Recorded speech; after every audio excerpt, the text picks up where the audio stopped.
Hello, and welcome to Storytelling with Jess.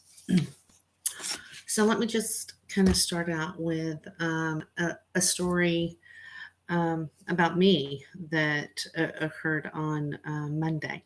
So, I'm driving to work and I'm listening to Caleb, and one of the DJs, Amy, started talking about an individual that called in and said, um, I uh, struggle with depression and anxiety. And so as I'm driving, and that just kind of hit me. Um, I struggle, just kind of fill in the blank there. I struggle with fill in the blank. And I started thinking about that. Our language is so influential in the way we think, the way that we are, the way that we believe. And that term, I struggle with fill in the blank, I hear it so frequently over and over and over again. I'm guilty of it myself. You know, I struggle with the grief of my daughter. I struggle with traffic. I struggle with talking about topic ABC. And I began to think about that and what a disservice that is to myself to frame things into a struggle. Now, I'm not saying not to be authentic and not to and to live in denial. It's not what I'm saying at all. But I'm saying that the way we frame things and the way we think about things influences us in our behavior, our mindset, our spirit. So maybe rather than saying I struggle with, maybe we say I deal with. Who knew, right? I deal with anxiety and depression. I deal with grief. One is an action word, and it's a positive action word.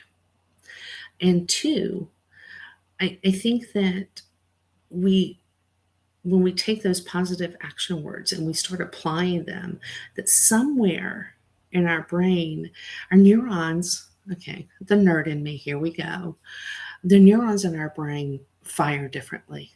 And rather than becoming oppressed and self deprecating, we start to look at things through a different lens, and we start to see things how they can be and in a positive light. So, as I've been thinking about this through this week, I came across an American author. She's 80. She's currently 80 years old. Her name is Betty Eadie, Eadie. And she wrote her first book was about having a near death experience in, I think it was in the 70s. And so she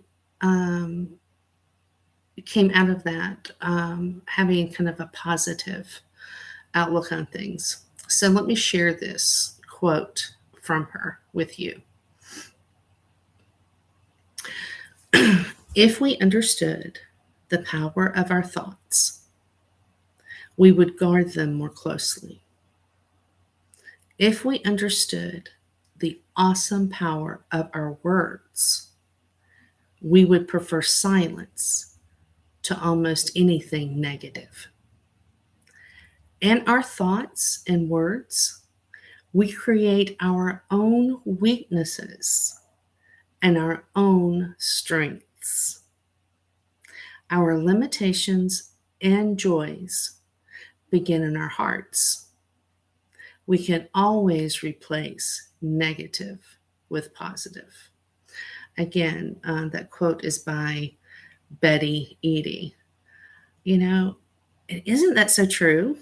That rather than saying that we are struggling with things, why not say we are living with, we are dealing with, I am overcoming. The language of negativity and self deprecation puts us all in a victim position from my perspective. I believe that recovery, overcoming, happiness, joy, fulfillment comes from positive language. And it's not hard to just pause. Pause for a minute and think about what you're saying and how you can turn it into a growth, into a positive experience. How you can create your own strength. So, stop struggling and start dealing. Stop oppressing and start living. Because you are worth it and you can do it. So, thanks for viewing my channel, Storytelling with Jess. If you haven't already hit that subscribe button, do that now so that you can get alerts when I post. Thanks so much, and I will see you next time. Ciao for now.